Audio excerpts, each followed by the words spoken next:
Podríamos decir que es el nuevo rap de la China, entonces, lo que acabas de presentar, Carla Jarada. Hoy ha sido días, de hecho, de reencauches. Reencauches, como decíamos en el noticiero, de los equipos técnicos. Y Keiko Fujimori ha hecho lo suyo también, ha presentado a 11 profesionales, ¿no?, que se suman. Están entre ellos el ex primer ministro Ollanta Humala, Óscar Valdés, Norma Yarrow, que estuvo ahora mismo con Rafael López Aliaga, Carlos Bruce, ex toledista que colaboró ahora con George Forsyth, Eugenio de Medina, ¿no?, analista, economista, Andrea Lanata, que viene del PPC, Rómulo Mucho, ex viceministro de Minas, que era una figura importante en la campaña de Hernando de Soto, Luis Ovalle, también, que viene del MEF, José Recoba, en Salud, Máximo San Román, ex vicepresidente, que ahora ya más recientemente fue asesor también de Pedro Pablo Kuczynski, Marco Vinelli, Francisco Tudela, ex canciller de su padre. Bueno, es este grupo, y ella ha prometido presentar a más integrantes en los próximos días. Esto suma, esto abre la cancha, esto queda en la zona de confort de Keiko Fujimori, eso lo vamos a ir sabiendo.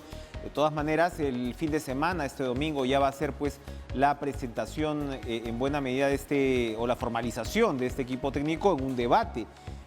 Pedro Castillo ha presentado el suyo, vamos a hablar más adelante también de ello. Y esto, por supuesto, en medio de una situación que ha dado que hablar, el audio, ¿no?, un audio de Guillermo Bermejo, uno de los congresistas virtuales, congresistas de Perú Libre más controversiales por el proceso penal, ¿no?, que tiene en curso. De hecho, hoy tuvo que encarar pues al Poder Judicial al respecto, ¿no? Se le acusa de nexos con elementos senderistas. En este audio que señala Bermejo fue hace casi un año y que ha sido descontextualizado y que se grabó antes de que Pedro Castillo entrara pues en la jugada, ha dicho que si tomamos el poder no lo vamos a dejar. No voy a reproducir la palabra que utilizó además para, digamos, referirse a las tonterías democráticas, ¿no? Fue otra, la que ya sabemos la palabra, pero dice que finalmente, en resumen, que esto se trataba pues de algo más o menos pues retórico. Vamos a preguntarle a Fernando Rospigliosi, integrante del equipo técnico de Fuerza Popular, antes de hablar, por supuesto, de estos nuevos jales, sobre este caso de Guillermo Bermejo. Fernando, buenas noches, gracias por estar con nosotros en Cara a Cara. Por supuesto, ustedes son los adversarios, pero hay otros desde la otra orilla que señalan que en realidad este señor pues es sencillamente un actor entre muchos. El propio Castillo ha dicho que se niega a cualquier intento, vertiente autoritaria, y ha reiterado que va a dejar el poder si es que llega a ganar en el 26. ¿Cómo estás? Buenas noches. Buenas noches, Enrique. Su opinión sobre el caso Bermejo. Mira, yo creo que simplemente él ha repetido lo que ellos creen y lo que ellos piensan y lo que han dicho en repetidas oportunidades, ¿no? Esto de que si ellos llegan al poder no lo van a dejar nunca, lo ha dicho también el señor Vladimir Cerrón, lo ha dicho con todas sus palabras en un video que todos hemos visto porque se ha repetido muchas veces en la televisión y en las redes, y lo dicen a cada rato. Lo ha dicho esta señora Zaira Arias, que también ha sido electa congresista, ¿no? Lo que ellos llaman la lucha interminable, que es en realidad un gobierno interminable, como todos los gobiernos comunistas del mundo. Es decir, cuando ellos se hacen del poder es para no dejarlo nunca, como en Cuba, como en Venezuela, hasta que finalmente caen o son derrocados. Pero siempre es así. Es decir, lo que ha dicho Bermejo, y por supuesto es mentira que eso lo haya dicho hace un año, aunque igual lo ha dicho hace un año o lo haya dicho hace un día, es lo que él dice y lo que él piensa, ¿no? Pero lo ha dicho en medio de la campaña electoral, porque ahí menciona a Verónica Mendoza y a las alianzas y todo lo que está ocurriendo en los últimos tiempos, ¿no? Eso es lo que ellos realmente piensan, y es lo que está diciendo Castillo también. Castillo ha dicho que van a disolver el Congreso, que van a convocar una asamblea constituyente, que van a liquidar el Tribunal Constitucional, la Defensoría del Pueblo, la SUNEDU, bueno, un montón de organizaciones hoy día ha vuelto a decir que van a liquidar más instituciones del Estado, o sea, van a destruir el Estado. Si hay alguien que no quiere ver la realidad, bueno, ¿qué vamos a hacer? Pero la realidad está ahí ante nuestros ojos. Además, las mentiras que dice Castillo, también se han reproducido cientos de veces los videos de Hugo Chávez de 1998 diciendo las mismas mentiras que decía Castillo. Se han reproducido los videos de Fidel Castro en el año 1959 diciendo las mismas mentiras: yo voy a hacer elecciones, yo no me voy a quedar en el poder, las mismas cosas. Y después, por supuesto, ya sabemos qué cosa es lo que ocurrió. Así que creo que no cabe la más mínima duda. Si ellos, por desgracia, ganaran las elecciones, inmediatamente van a tratar de establecer una dictadura. Ya lo ha dicho Antauro Humala también. Ojo, ahora el señor Castillo no puede desdecirse. Él dijo que iba a darle inmediatamente el indulto a Antauro Humala. ¿Y qué cosa dice Antauro Humala? Que él va a capturar las Fuerzas Armadas. ¿Para qué? Para establecer una dictadura, obviamente. Entonces creo que no hay ninguna duda de esto. Bueno, muy bien. Claramente la propia Keiko Fujimori se ha subido en las encuestas y es casi un consenso, ¿no?, entre analistas, es a partir sobre todo de los errores de la campaña del señor Castillo. Vamos a ver si él revierte en algo esa impresión con la presentación de su equipo hoy, pero Keiko Fujimori también ha presentado a nuevos profesionales. ¿Cómo evalúas ese ingreso? Hay quienes señalan que de todas maneras Keiko, si bien ha convocado a gente que ha estado en otras opciones políticas, tampoco es que se haya salido mucho de su zona de confort. ¿Cuál es la impresión dentro de Fuerza Popular o dentro de la campaña de Fuerza Popular de estas sumatorias? Bueno, eso se dijo desde el principio, ¿no? Para gobernar el Perú, para sacar al Perú adelante en una crisis tan fuerte, hay que sumar fuerzas, hay que unir. La línea divisoria es muy clara. De un lado, los que están con la democracia y el libre mercado, y de otro lado, los que están con la dictadura, el estatismo, el socialismo, el comunismo, ¿no?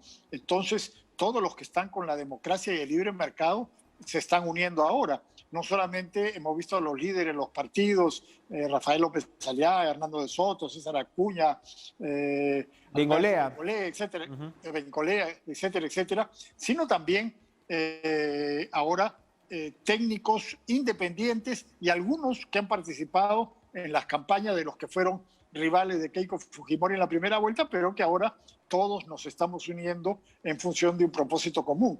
Y es clarísimo, pues, por un lado nosotros tenemos un equipo que viene trabajando, que se llevó desde hace un año, que ha formulado el plan de gobierno de Fuerza Popular. Y ahora se añaden, se suman una serie de personas que tienen experiencia y trayectoria, ¿no? Y por el otro lado, vemos que no hay nada. O sea, no tenían nada antes y hoy día han presentado a, qué sé yo, media docena de personas que no conforman un equipo. Son personas que se han subido al carro, pero que no son un equipo, nunca han trabajado juntos. La mayoría de ellos, hasta donde yo he podido ver, no tienen experiencia en el Estado ni una trayectoria destacable, y que, por supuesto, no son las personas adecuadas para resolver los problemas de los peruanos, de la economía, de la salud, de la seguridad, etcétera. ¿Y qué cosas van a hacer? Se van a poner a aprender a partir del 28 de julio. Se van a demorar 1 año, 2 años en aprender, si es que aprenden, y entonces el Perú ya estaría destruido al cabo de ese tiempo, ¿no? Ahora, ¿qué responde Fernando a quienes señalan que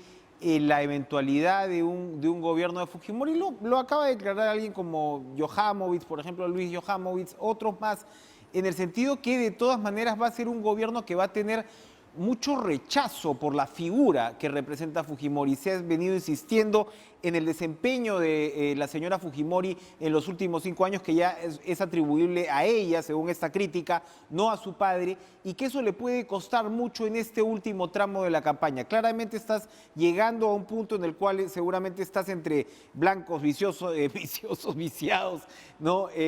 Nulos y demás, indecisos, probablemente alrededor de un 20%, 18%. Y ese parecer incluye de alguna manera una costra antifujimorista, antiqueiquista en este caso, que sería muy difícil de superar. ¿Cómo remontar ese punto más allá de lo que estás describiendo de esta dicotomía libre mercado-comunismo o democracia-comunismo? Mira, es muy sencillo. De lo que se trata es de sumar fuerzas y de dejar de lado los odios y rencores. Hoy día tú has visto en la presentación a Máximo San Román, por ejemplo. Máximo San Román fue vicepresidente de Alberto Fujimori y se peleó con él el 5 de abril de 1992. Hoy día se ha incorporado al equipo de Keiko Fujimori. Has visto cómo Kenji Fujimori el sábado pasado con Keiko Fujimori se amistaron. Se habían peleado por razones políticas en 2017, 2018. Yo mismo he sido un adversario en la década del 90 del gobierno de Fujimori. Es decir, no se trata de seguir avivando odios y rencores. Así no va a salir el Perú adelante. Se trata de deponer los odios y los rencores en función de propósitos comunes, que es lo que tenemos todos los que estamos respaldando a la candidatura de Keiko Fujimori. Yo creo que eso está clarísimo ahora, ¿no? Entonces, hay gente pues que vive del odio y del rencor y se cocinan en su propia salsa de odio. Bueno, desgraciadamente hay alguna gente que es así, pero eso no conduce a nada, eso no ayuda a salir al Perú adelante. Nosotros lo que queremos es resolver los problemas de la gente, los problemas del empleo, los problemas de los ingresos. Hay programas, hay propuestas. De esa manera es que hay que convencer a los electores. Hay muchísimas propuestas, el reparto del canon individualmente, el bono oxígeno, un shock de inversiones para crear 2 millones de empleos desde el 28 de julio. En fin, muchas propuestas en términos de salud, de seguridad ciudadana también, que son lo que les interesa a los peruanos. Los peruanos no podemos vivir prendidos a nuestro odio y a nuestro rencor. Más allá de odio, Fernando, ¿tú crees que garantiza gobernabilidad un gobierno de Keiko Fujimori? Sin duda, porque como estás viendo, hay esta confluencia de los sectores que están por la libertad y por la democracia.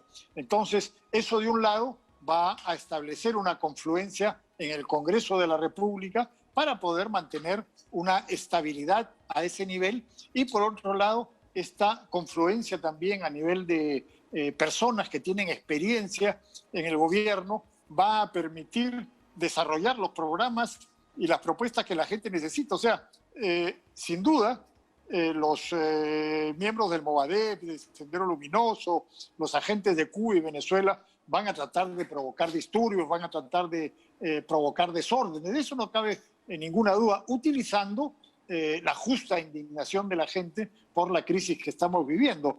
Pero eso hay que manejarlo resolviendo los problemas de las personas y con política, es decir, persuadiendo, convenciendo, dialogando. Yo creo que esa es la salida para la situación tan tensa y tan difícil que estamos atravesando. Para eso se requiere la unidad, y yo creo que la unidad se está logrando.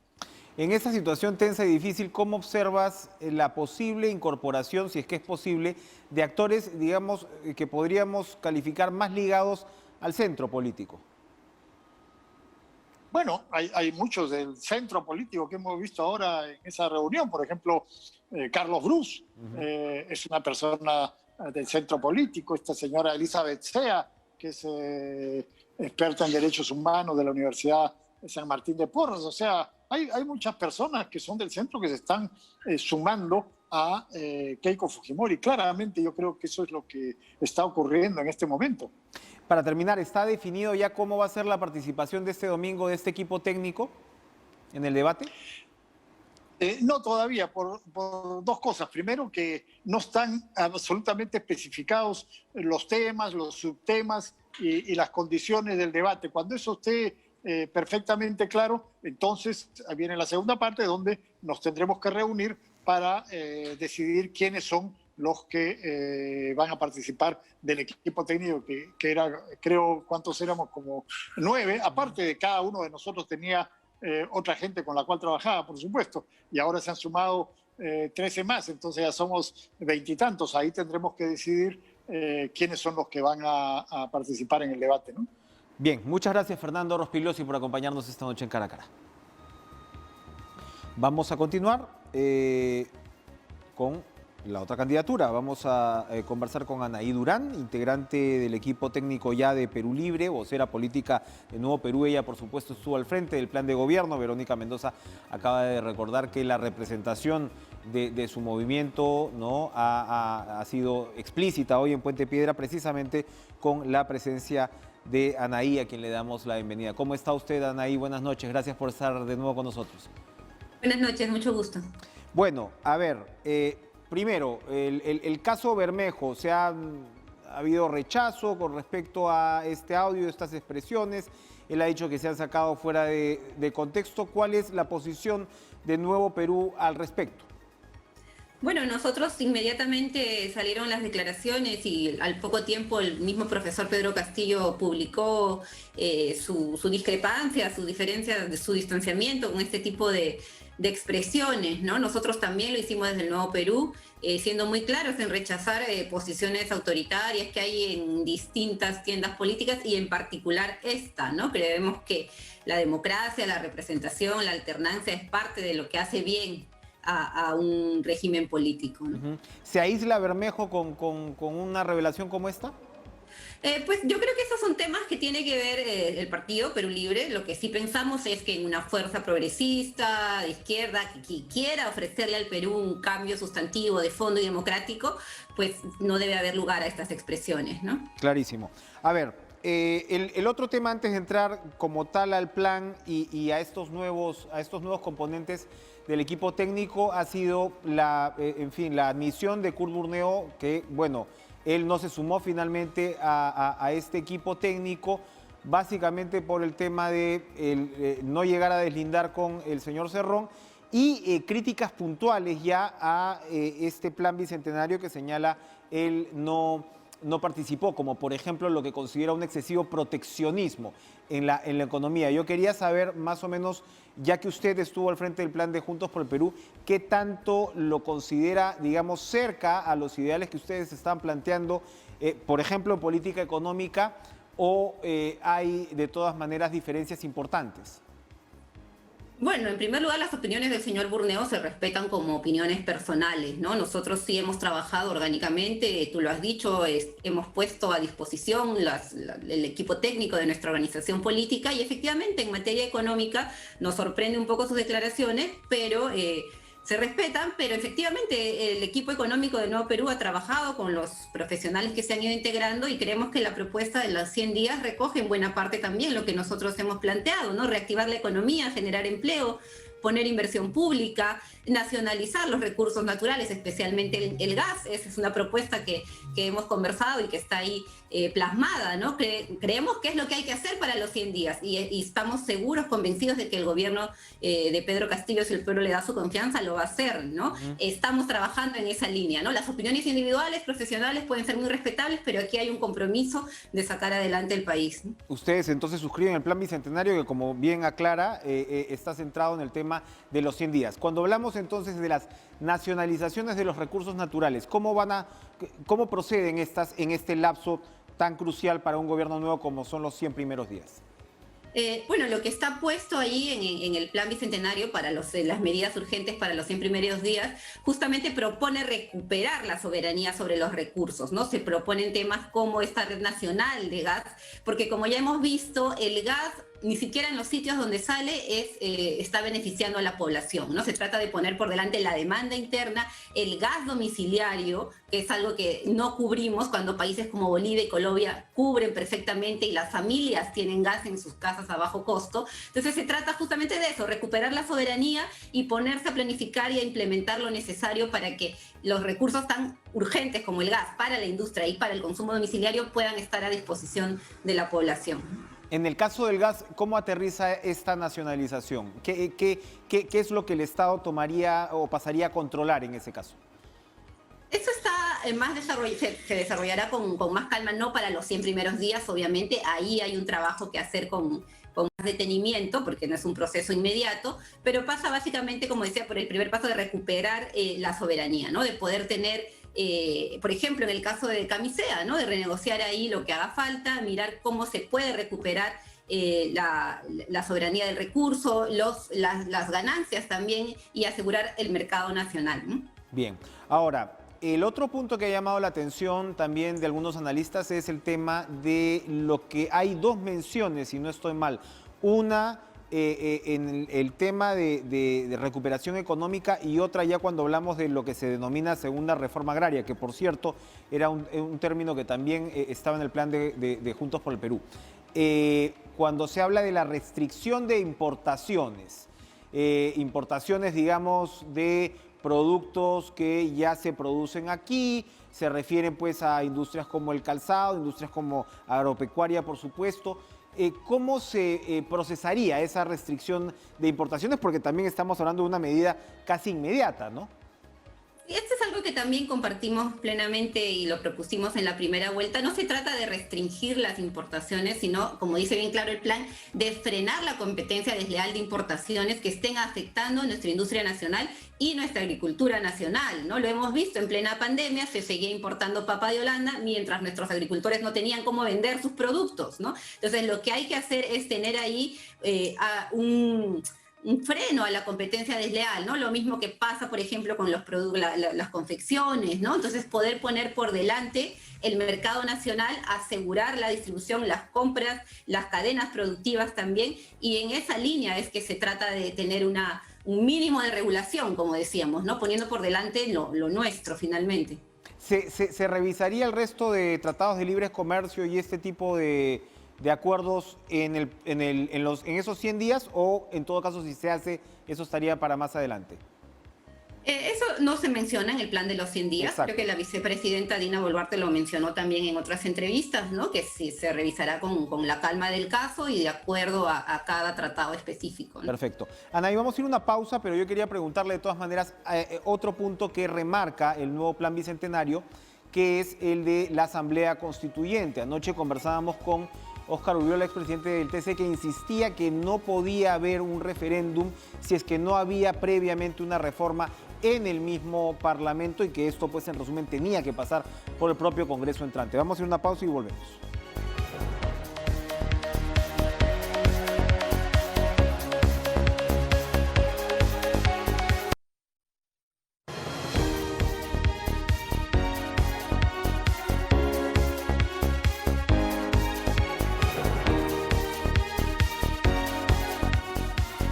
Volvemos con Anaí Durán, nueva integrante ya oficial del equipo técnico de Perú Libre, vocera política de Nuevo Perú. Anaí, le comentaba antes de la pausa, se reitera en el plan bicentenario el objetivo claro de convocar a una asamblea constituyente. Hay controversia sobre cuál sería la forma constitucional, la ruta constitucional para llegar a esto. ¿Cuál es el modelo finalmente por el cual optarían? Bueno, yo creo que en el tema de la Asamblea Constituyente lo que debe ir por delante es la voluntad política de los actores, de todos los actores políticos, sociales, de sacar adelante este diálogo, ¿no? Estamos viendo lo que están haciendo ahora en el Congreso, que quieren imponer reformas constitucionales. Estamos viendo que la gente está pidiendo un cambio de constitución, entonces avancemos hacia ese diálogo, ¿no? Lo principal es esa voluntad y esa claridad en que este marco constitucional está viciado, está decadente, ya no da más. Entonces, avanzar a eso implica y lo dice el Plan Bicentenario y lo ha dicho el profesor Pedro Castillo en los distintos compromisos que ha firmado, que esto será por los cauces institucionales que marca el orden legal vigente, ¿no? Nosotros estamos planteando el referéndum constituyente, porque ese es el primer paso, consultar a la gente si quiere o no quiere. A lo mejor es una percepción nuestra que hay una gran mayoría que lo demanda y en el referéndum gana el no, entonces pues se mantendrá la Constitución, ¿no? Hay que ser respetuosos de la voluntad popular. Pero si gana el sí y gana la posibilidad de una asamblea constituyente, esto tiene que avanzar, ¿no? Entonces yo creo que ahí hay que tener un trabajo también de concertación en el Parlamento, respetar la voluntad popular que se expresa a favor de una nueva constitución y avanzar. Hemos visto, veamos el ejemplo chileno, ¿no? Era lo mismo, no se puede, la constitución no lo permite, no hay forma. El domingo han elegido una asamblea constituyente paritaria, plurinacional, con fuerzas progresistas y de izquierda, con una mayoría que va a poder por fin sacar los candados que había puesto la Constitución de Pinochet para impedir una economía popular, para impedir que se puedan cumplir plenamente los derechos sociales de las personas, ¿no? Yo creo que lo principal es respetar, es poner por delante la voluntad de la gente y la necesidad de cambios que está demandando. ¿Qué sentido tiene una declaración como la del profesor Castillo hoy en términos, por ejemplo, de desaparecer Provías, ¿no? Descentralizado y demás? Esto lo hizo, por supuesto, en el encuentro de gobernadores regionales. ¿Cuál es el acento que se busca en términos de reforma de descentralización? Creo que hay que tomar esas declaraciones en ese marco, ¿no? Hay la necesidad también de descentralizar el Estado. Ha habido un proceso de descentralización que arrancó ya hace 20 años, que fue quedando trunco, que no terminó de entregar recursos fiscales, que creó una institucionalidad también que no es la más eficiente. Entonces yo creo que se va refiriendo a eso, ¿no? Y efectivamente en lo que tiene que ver con la reforma del Estado se tiene que abordar ese tema, ¿no? La descentralización y la capacidad misma de ejecución de los gobiernos regionales, ¿no? Como digo, es un proceso que se inició con una lógica, fue quedando trunco en el camino, y lo que tenemos ahora es que el centralismo sigue siendo apabullante, ¿no? Y lo hemos conversado antes, pero también yo le insistía con eso la vez pasada. Y la corrupción descentralizada también, ¿no? También es apabullante. O sea, Ancash ha recibido 9.000 millones de soles de canon y regalías mineras en los últimos 10 años y cada uno de sus presidentes y gobernadores regionales ha terminado preso. El tema de la corrupción, el tema del gasto también, ¿no? De las dificultades de ejecución que tienen los mismos gobiernos regionales. Entonces creemos que ahí hay que hacer una descentralización fiscal inmediata, urgente, ¿no? Y como decía, revisar el sentido mismo del proceso descentralista que ha quedado trunco. De cara al Bicentenario arrastramos este problema siglos, ¿no? Entonces eso tiene que abordarse definitivamente. Eso implica más transferencia de recursos, eso implica mayores capacidades. ¿Cómo implica eso? Porque precisamente como usted señala, y como me lo decía la vez pasada, se inició un proceso de descentralización que claramente no ha caminado. De repente hay una exigencia por parte de los gobiernos regionales y de otro lado hay una mirada que dice, como usted lo acaba de recordar, la calidad y la pertinencia del gasto no es la mejor tampoco. Son ambas cosas, y también quizá recuperar el tema de las macroregiones, ¿no? Que fue otra propuesta que quedó en el camino, mirar estas mancomunidades que se han ido haciendo, poder tener más vías de articulación. Creemos que ahí hay todo un tema para descentralizar, para poder sacar el poder a las regiones que está todavía pendiente, ¿no? Creo que por lo menos en el caso del equipo del profesor Castillo se está tratando de que sea justamente descentralizado, que pueda recoger propuestas desde abajo, y creo que eso es algo positivo, ¿no? Y finalmente, su comentario sobre estos miembros que la han acompañado ahora usted como parte de este equipo. Está Juan Pari, Hernando Ceballos, Avelino Guillén, por supuesto, ex fiscal muy conocido. ¿Cuál es el acento de este equipo?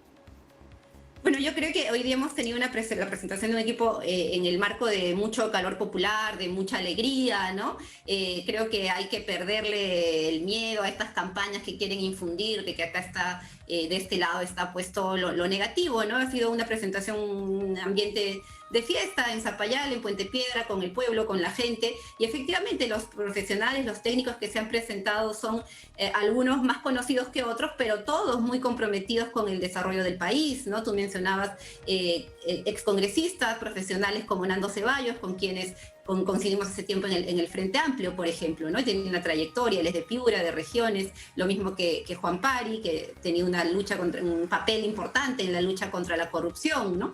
También gente como Grace Vaquerizo, que viene del equipo Nuevo Perú, desde el sector laboral, o Celeste Rosas, que es una economista también comprometida con el desarrollo de la infancia. En fin, hay una serie de nombres que creo que muestran un equipo diverso, desde abajo, descentralizado, que creo que va a poner todo para que estos cambios que se están prometiendo puedan concretarse, ¿no? Muy bien, muchas gracias Anaí Durán, integrante del equipo técnico de Perú Libre, vocera política de Nuevo Perú, por acompañarnos esta noche. Vamos a seguir pendientes, por supuesto, de todos los desarrollos de la campaña en los próximos días.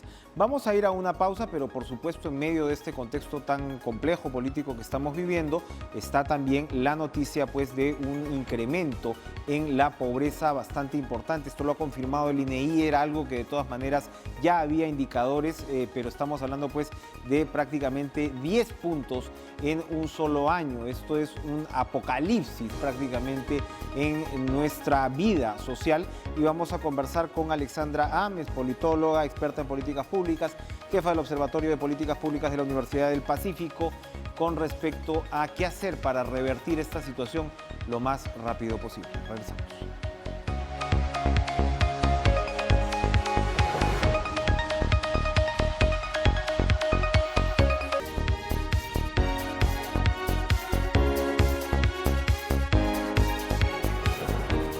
En el Perú la pobreza monetaria equivale pues a el gasto de 360 soles mensuales por persona. Cuando estamos hablando de una familia son 1.440 soles, una familia de 4 integrantes son 1.440 soles.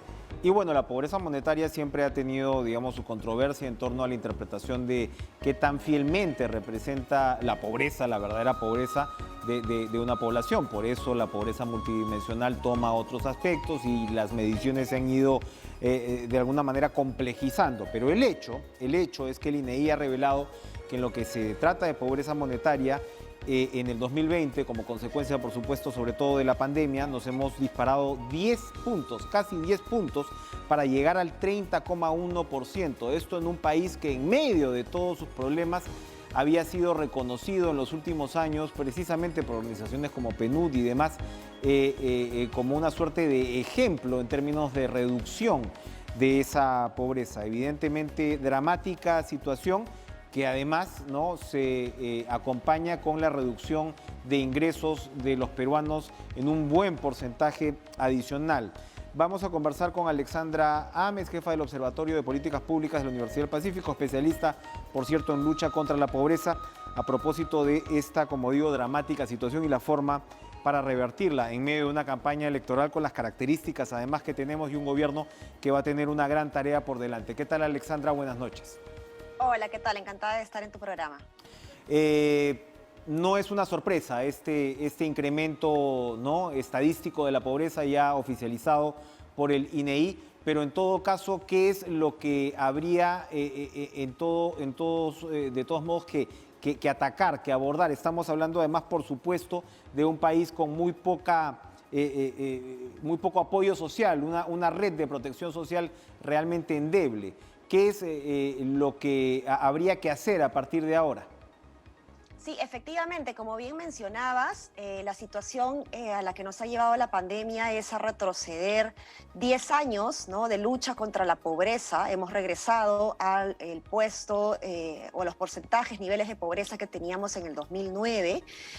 Sin embargo, si miramos la pobreza urbana y particularmente en Lima, la situación del COVID y evidentemente el confinamiento social ha hecho mucho más dramático los niveles de pobreza en estos niveles urbanos y de Lima metropolitana, que estaban mucho más bajos. Es donde hemos retrocedido más en el ámbito urbano. El Perú ha retrocedido 13 años, ¿no?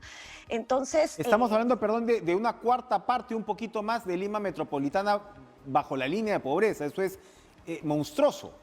Efectivamente, la pobreza extrema, si bien ha subido un poco más en los ámbitos rurales, en Lima, por ejemplo, que ya había casi desaparecido, estaba en 0,4%, se ha multiplicado y hoy tenemos 250.000 nuevos pobres extremos en Lima metropolitana, cuando ya esto había casi desaparecido en Lima. Era un porcentaje muy mínimo, ¿no? Entonces esto se ha multiplicado y evidentemente esto se da pues porque no tenemos un sistema de protección adecuado que aguante justamente los choques adversos como lo que hemos vivido el año pasado, ¿no? Entonces han habido efectivamente programas sociales y muchos esfuerzos, pero orientados en la pobreza rural. Nos falta todavía diseñar sistemas y estrategias de pobreza urbana que nos puedan levantar. Ahora, ¿qué esperamos a partir de esta situación? Evidentemente la recuperación va a ser rápida, porque principalmente esto ha golpeado los centros urbanos y Lima metropolitana, que es donde los mercados están más conectados. Cuando los mercados empiecen a abrirse más y a funcionar con regularidad, esto va a empezar a funcionar mejor. Sin embargo, hay que preguntarnos también o ser conscientes de que algunas personas van a salir más rápido de la crisis que otras. Y justamente esa diferencia es la que tiene que hacer el Estado, la que tiene que hacer el gobierno entrante, para poder diseñar específicamente políticas públicas diferenciadas en estos grupos que necesitan más del Estado para poder salir adelante. No es posible, ¿no?, que si bien el crecimiento económico evidentemente ha ayudado a que millones de hogares logren salir de la pobreza en estos años, no es posible que ante un choque adverso pues uno todavía tenga el riesgo de retornar a una situación de pobreza, ¿no? Cuando hay riesgo de retorno, la salida de la pobreza no es realmente exitosa. ¿Cómo se soluciona esto? Con un sistema adecuado de protección social. Eso es, ¿no?, sobre todo una razón crucial. Ahora, Alexandra, ahí no hay también un elemento que tú acabas de señalar. No es posible que un choque con estas características, por más gigantesco y, digamos, inesperado que sea, te haga retroceder 10 años. Pero no ocurre también que cuando estamos hablando pues de estos niveles de pobreza monetaria, la línea es muy delgada también, o sea, los millones de población vulnerable todavía, o sea, somos, si bien no éramos un país ya de pobres, éramos un país de relativamente pobres probablemente. Sí, efectivamente, lo que dices es muy cierto, porque de hecho ya el INEI ha empezado a tener ciertos avances en la medición de la vulnerabilidad, de la pobreza, ¿no? O la situación justamente con una visión, una mirada más de pobreza multidimensional, ¿no? No es posible que una persona que sea clasificada como no pobre no tenga acceso a agua potable, no tenga acceso a servicios básicos, ¿no? A educación de calidad, un seguro de salud, un seguro de empleo, ¿no? Entonces, evidentemente, pues son situaciones o condiciones que colocan a la familia o que exponen a la familia en una situación de vulnerabilidad, ¿no? Justamente frente a un choque adverso. Por esto es que ahora con mucho dolor vemos, no solo en las noticias, sino también en nuestras redes sociales, que personas se ven obligadas a sortear sus autos para poder costear, pues, la cuenta del hospital, del oxígeno, para poder sanar a sus familiares, ¿no? Entonces, esta situación se podría evitar, evidentemente, con un adecuado sistema, como digo, de protección social, que como su nombre lo dice, que proteja, que contenga a las familias para mitigar la situación de las crisis. Crisis como estas van a poder seguir viniendo, esto es algo que probablemente no podamos evitar, pero sí podemos mitigar los impactos negativos de la crisis. ¿Qué tiene un sistema de protección social? O sea, es decir, ¿qué estamos hablando? Estamos hablando de un mejor sistema de salud, estamos hablando de un sistema pensionario mínimo, estamos hablando, intuyo por lo que estaba señalando, probablemente también de un nivel más fino de focalización y más efectivo con respecto a los programas sociales. Si hablamos de un paquete, ¿por dónde? ¿Por dónde es que las políticas públicas tienen que enfatizarse? Mira, se divide en dos niveles, ¿no? Las universales, las políticas de protección social universales, que están vinculadas con el acceso a un seguro de salud, con el acceso a un seguro de desempleo, que solamente las personas que están en planilla tienen acceso de alguna forma, al CTS se podría llamar, ¿no? Una especie de ¿no? Seguro de desempleo, ¿no? Y tercero, tenemos salud y la pensión, ¿no? Salud, seguro de desempleo y la pensión social, la seguridad social cuando uno ya es adulto mayor.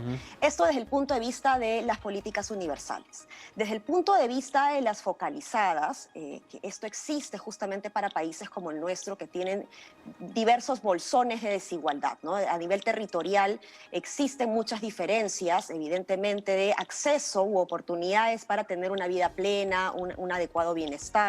Entonces, es ahí donde las políticas deben focalizarse justamente a trabajar de manera conjunta y atacar todos estos condicionantes que mantienen a estos hogares en una situación de exclusión social, ¿no? Por ejemplo, yo te doy un ejemplo, ¿no? Que es algo que siempre comento. Una niña en este momento que nace en Condorcanqui, que es de una comunidad ahuajún, digamos, no tendría por qué tener menos posibilidades de tener una vida plena o similar a un niño que nazca, por ejemplo, en Jesús María, en Lima Metropolitana, ¿no?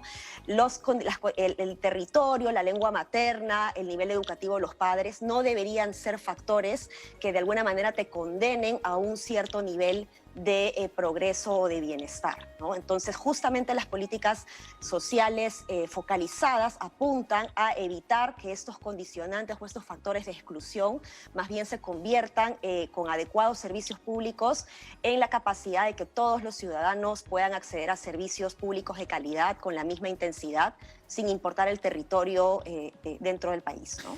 ¿Cuánta plata tenemos para financiar eso? Esa, por supuesto, es porque, claro, de tu exposición, además, claramente uno espera que el mercado haga parte, ¿no?, de la recuperación, y acá estamos hablando, pues, de una voluntad política mucho más explícita de poder reforzar estas palancas, en todo caso, que tú declaras. Yo hacía una pequeña revisión de lo que es la deuda pública ahora. Y claro, Colombia, que ha tenido, ahí ves, ¿no?, cómo puedes tirar un fósforo en una situación social como la que se ha visto ahora con el tema tributario. Claramente no es aparentemente momento de mover mucho, ¿no?, los números tributarios. Colombia tiene el 51% de su PBI en deuda. Argentina tiene el 104%. Ecuador el 65%. Y curiosamente el Perú, si bien también en este año ha subido del 26 al 35 la deuda, está en niveles similares a los de Chile, que está en 32-33%. ¿Todavía el Perú tiene espacio fiscal para poder financiar esto que tú estás describiendo, estas necesidades urgentes?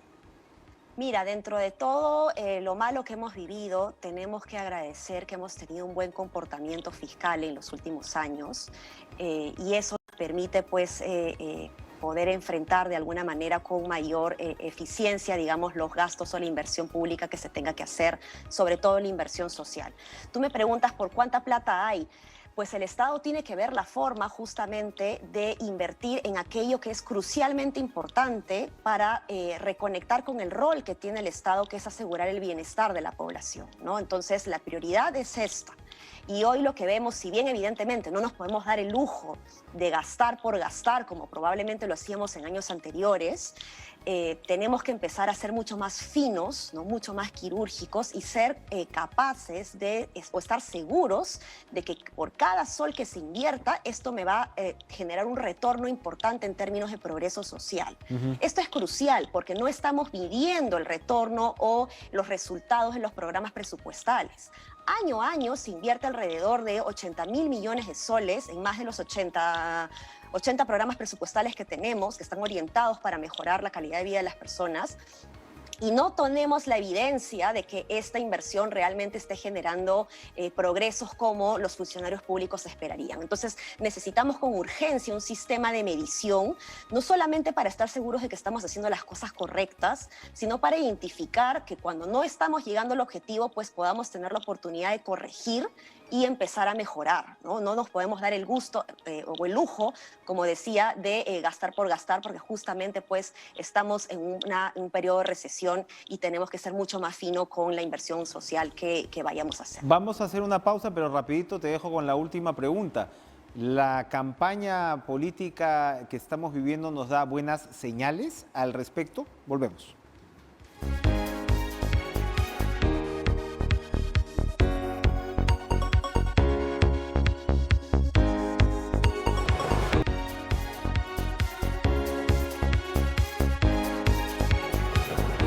Alexandra Ames, lo acabas de señalar, el Perú tiene objetivos importantísimos, desafiantes, gigantescos en realidad con respecto a políticas sociales y al mismo tiempo una gran necesidad de focalizar y ser quirúrgico con su gasto. En 2 minutos, por favor, ¿cómo observas la campaña electoral con respecto a estas grandes necesidades? Bueno, evidentemente, normalmente tenemos en las segundas vueltas discursos políticos o propuestas políticas alrededor de la lucha contra la pobreza o de cualquier otro tema que esté vinculado con la coyuntura desde el punto de vista de la emergencia. Creo que este año, particularmente producto de la pandemia, los candidatos políticos en sus planes de gobierno y en su discurso en general se han planteado siempre propuestas de emergencia, de urgencia, pero no están planteando cómo realmente aseguramos esta salida exitosa de la pobreza, ¿no? Cómo empezamos a desarrollar capacidades y autonomía en los ciudadanos para que todos puedan tener verdaderamente las oportunidades y no permanecer permanentemente, digamos, depender de los programas sociales, ¿no? La idea, el objetivo, los programas sociales focalizados de inclusión social es justamente eliminar estos factores de exclusión, generar las oportunidades para que estos ciudadanos no puedan o no necesiten de un programa social para salir adelante, ¿no? Y digamos, todavía no vemos ese aterrizaje en ninguna de las dos campañas.